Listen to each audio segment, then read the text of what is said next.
É claro que a convenção existe. É claro que a gente, percebesse a filiação do pensamento de Cícero à obra de Antígona, porque é exatamente a mesma coisa que Antígona dizia. Você pode dizer a sua lei, mas ela não é tudo. Ela não é tudo. Né?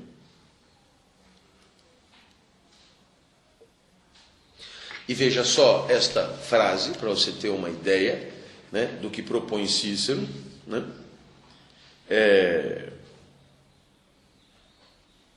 Não sei se você tem noção, mas Cícero é um cara que viveu um pouquinho antes de Cristo. Um pouquinho antes. Isso significa também um pouquinho antes de Sêneca, né? Que é outro pensador romano espetacular. Né? Então Cícero é mais ou menos, para você ter uma ideia, a referência de Cícero é 1 século antes de Cristo, 100 antes de Cristo. Né? Na verdade, ele viveu mais ou menos de 150 a 50 antes de Cristo. Né? E é claro, ele era um tribuno romano. Os romanos são conhecidos por fazer mais juristas do que filósofos. Todo mundo sabe disso, né? Tanto que você vai a São Francisco, o que você estuda não é o direito grego. O que você estuda não é o direito grego propriamente. O que você estuda é o direito romano, certo? O que você estuda é o direito romano. Por que ela não desliga?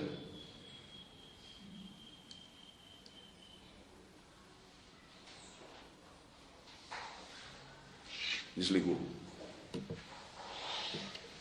Veja só essa frase de Cícero. O que há de mais insensato é acreditar que tudo o que é regulamentado pelas instituições ou pelas leis dos povos seja justo. Opa! Você percebeu? Então, você tem aqui mais um argumento à moda de Antígona. Você pode ter as tuas leis, fique à vontade, mas não queira me convencer que isso seja sempre justo, que seja toda a justiça. Por quê? Porque naturalmente a justiça é mais do que isso. A lei pode eventualmente ser justa? Pode. Mas isso não quer dizer que ela esgote completamente a ideia de justiça. Né? Ele diz o quê? Mesmo as leis dos tiranos? Né? Muito bem. Eu destacaria 4 argumentos do texto de Cícero, do livro 2.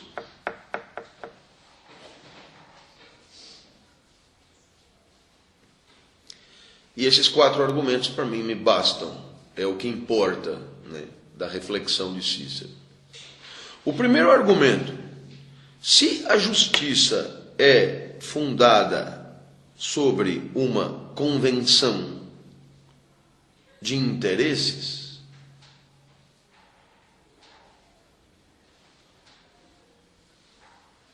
sobre um acerto de contas entre interesses diferentes, se a justiça é uma mera composição de interesses discrepantes, ela não pode ser estável. Ela não pode ser uma coisa só. Ela não pode ser sempre a mesma coisa. Porque os interesses dos homens podem ser conflitantes e as forças que lutam por esses interesses podem se inverter. Então, eu peço que você entenda bem o que Cícero está tentando te contar. Quando você diz que a justiça é só uma convenção, é preciso deixar claro o que uma convenção quer dizer. A convenção nada mais é do que o triunfo dos interesses das forças dominantes. Ora, isso significa que uma decisão será justa apenas enquanto os interesses e as forças dominantes permanecerem como tal. Em outras palavras, no momento em que o forte ficar fraco e o fraco ficar forte, nesse momento, o que era justo torna-se injusto e o que era injusto torna-se justo. E naturalmente, eu não sei se você percebe, mas quando Cícero diz que a justiça é uma aqui e outra ali, ele está querendo dizer que a justiça, neste caso, ao mesmo tempo seria e não seria. O que é, de certa maneira, atacar logicamente o argumento. Como pode uma coisa ser num lugar e não ser em outro lugar? Então perceba que se isto é assim, é porque a justiça não pode ser isso. Ela não pode estar à mercê das forças dominantes.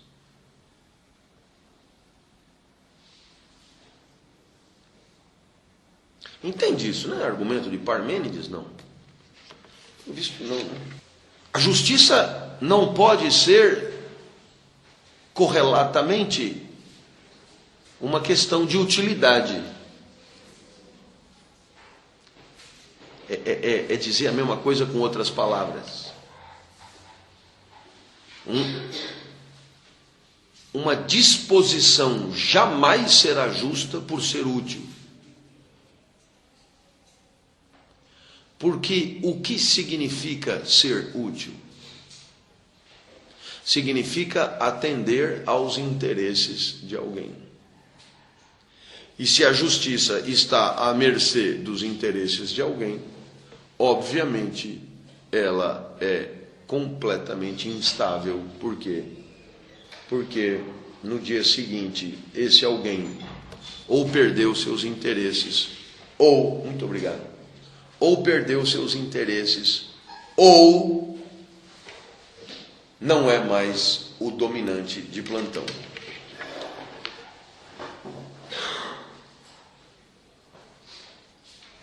Isso aqui é filosofia de base, não é ética, não. O ser é. O não ser não é.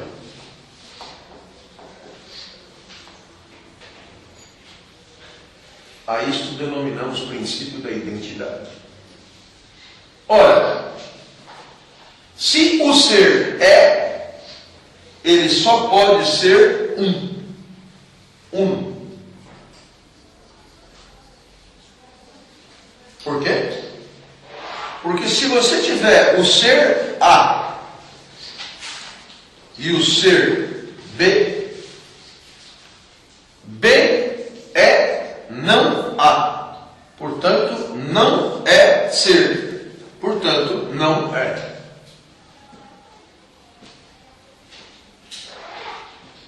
E mais do que isso, não só uno, como imutável. Porque se A vira B, né? Se o ser A vira o ser B, o que é o ser B, senão o não A? E como pode o ser ser ao mesmo tempo não ser?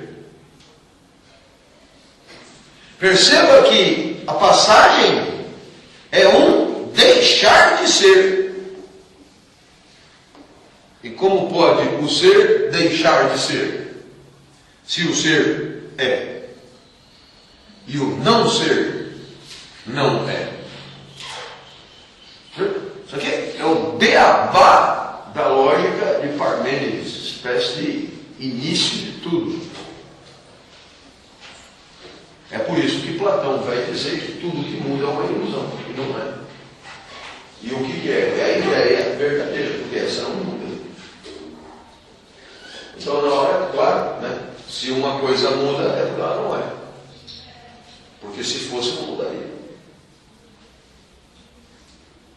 Ora, quando você diz que a justiça está à mercê dos interesses dos dominantes, você diz que ela muda. Quando você diz que ela muda, você diz que amanhã a justiça é outra coisa. Se ela é outra coisa, então não pode ser isso. Não é.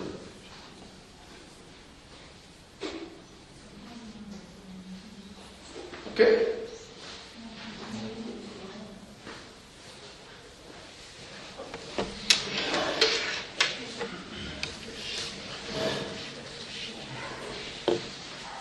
Então, retomando, a justiça não pode ser uma questão de utilidade.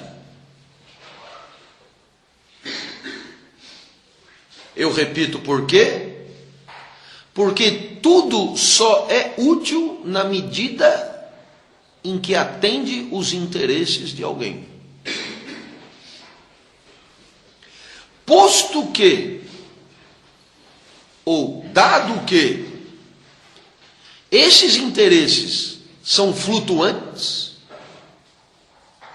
a justiça útil é uma justiça que flutua com os interesses que lhe dão fundamento.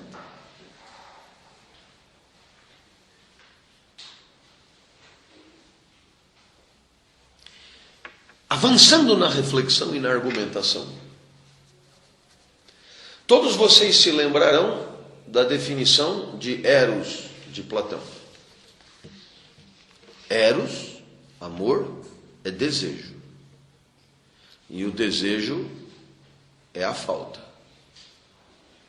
Ora, se trocarmos desejo por interesse, veremos que todo o interesse só é na medida que lhe falta o objeto interessado. O objeto que interessa obter.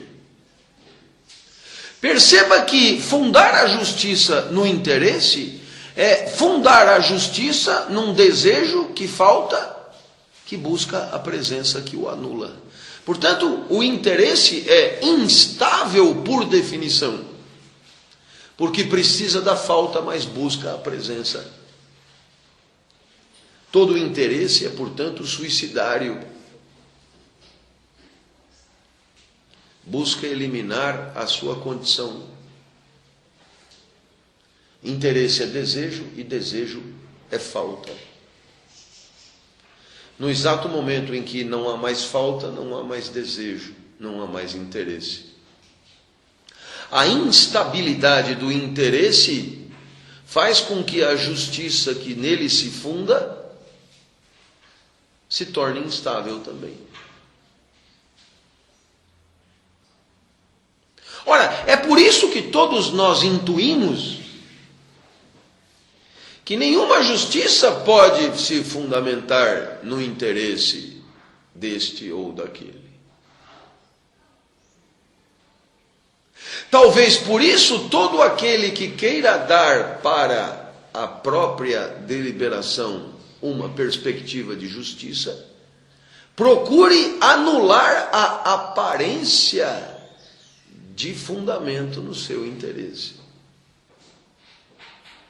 Eu vou repetir: todo aquele que pretenda dar um verniz de justiça à sua decisão, procura fundá-la jamais no seu próprio interesse, mas em argumentos que transcendam a esse interesse. Percebeu o que eu quis dizer?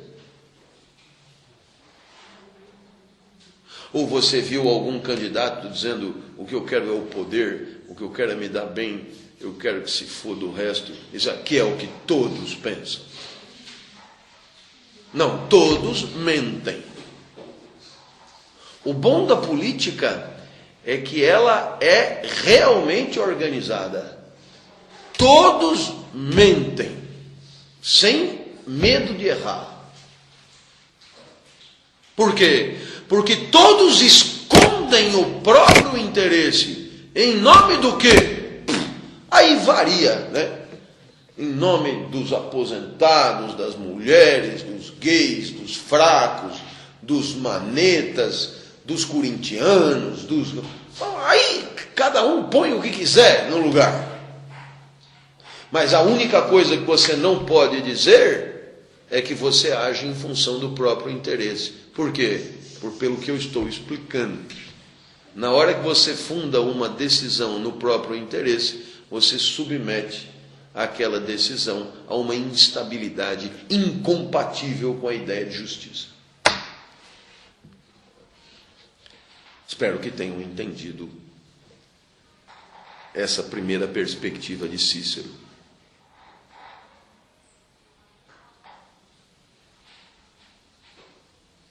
Assim, o segundo degrau, até aqui foi só puxando o carretel do primeiro argumento.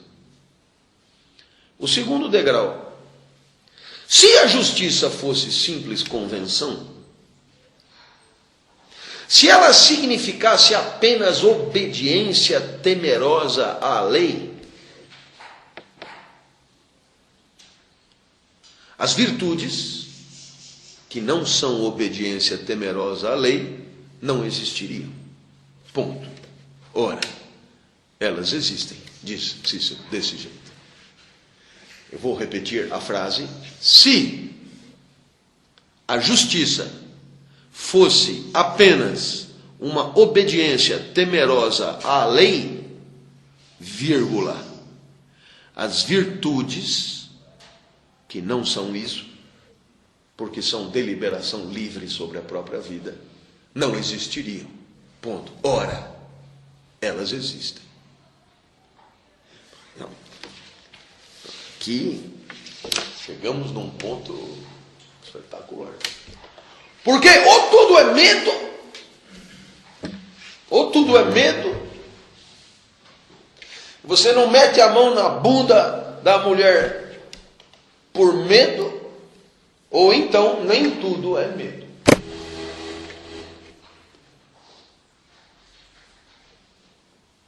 Porque a virtude não é medo, a virtude é, digamos, a consciência racional de um certo comportamento como sendo honesto, generoso, justo, dependendo da virtude que você considera. O que caracteriza o comportamento virtuoso é justamente ele ser decidido pela razão, por princípios racionais. Então, quando Cícero diz, se tudo fosse convenção e medo, a virtude não existiria. Ora, ela existe. O que isso quer dizer? Quando eu ajo virtuosamente, não é só por medo, sabe?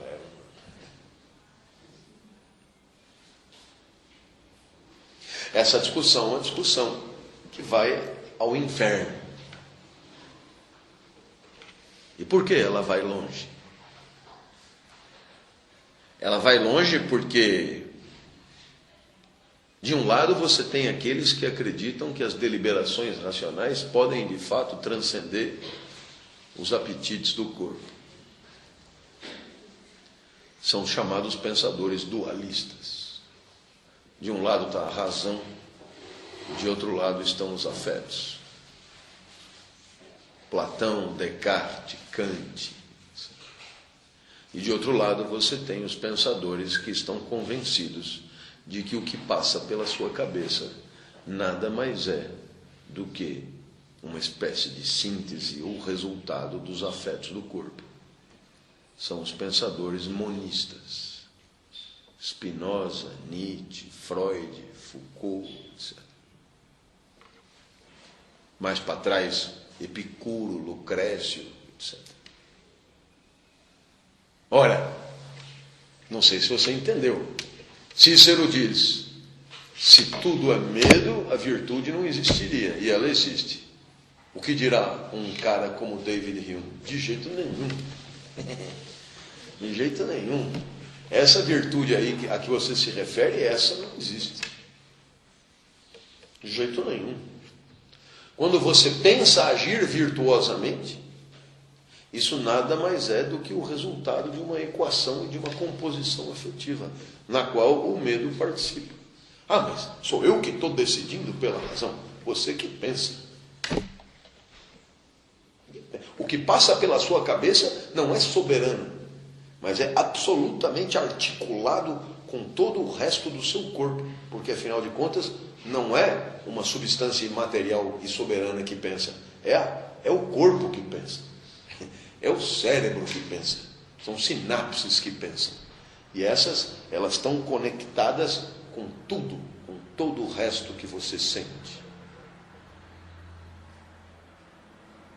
A tua consciência nada mais é do que, a tua consciência, onde está a moral e a virtude, nada mais é do que um subproduto medíocre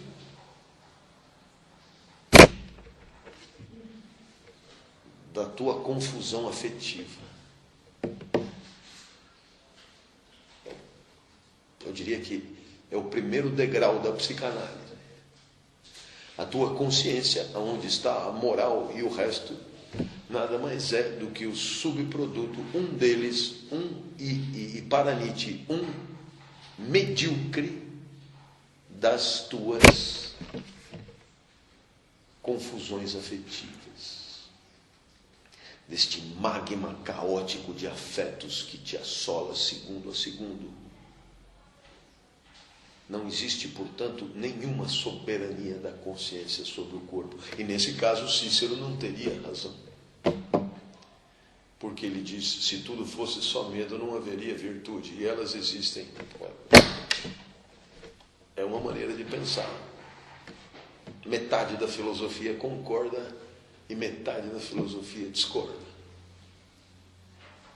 Verdade seja dita, quanto mais próximo chegamos do mundo contemporâneo, menos temos pensadores dualistas.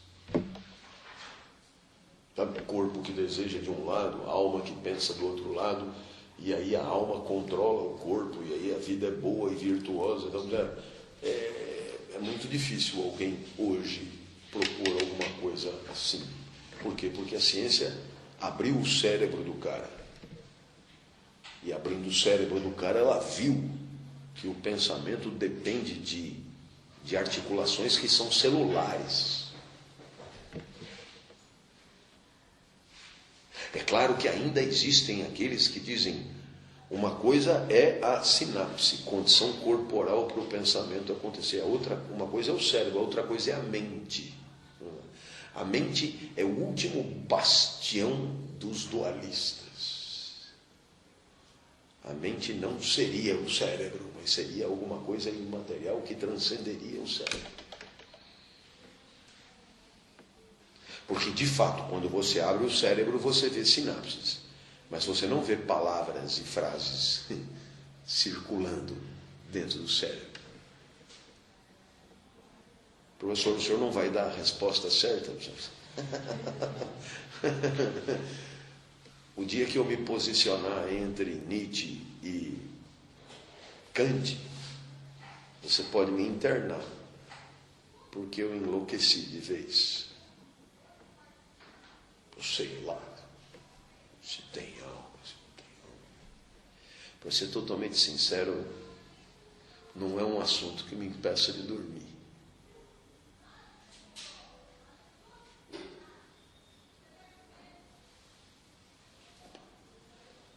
Mas o que o senhor acha? Eu acho um monte de coisa. Mas eu não sei por que eu devo dizer. Afinal de contas, o que eu acho é só mais uma idiotice entre tantas outras que eu também acho. O meu trabalho aqui é oferecer a você infinitos pontos de vista. Porque aí você vai amadurecer e tirar suas conclusões. E não chegar aqui e dizer, olha, a verdade é essa, pimba, PowerPoint, fluxograma, flechinha para cá, flechinha para lá. Esta é a verdade, até que apareça um americano no ano que vem e diga que o sentido é invertido, que não é bem assim que acontece e tal.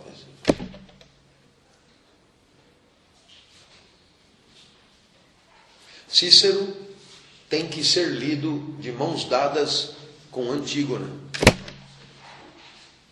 Porque eles querem dizer a mesma coisa. Se a justiça fosse só uma questão de medo, não haveria virtude. Ora, a virtude existe.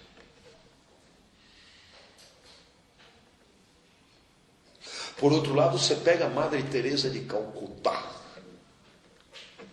uma mulher que passou a vida inteira cuidando dos outros. E você achar que tudo aquilo nada mais é do que uma estratégia de marketing pessoal que ela não percebe, é no mínimo ousado. Será que Madre Teresa de Calcutá não é virtuosa? Ou será que tudo que ela fez mesmo pensando nela? Verdade é que deu certo pra caralho. Todo mundo fala bem dela. Ela consegue o que um departamento inteiro da Nestlé não consegue.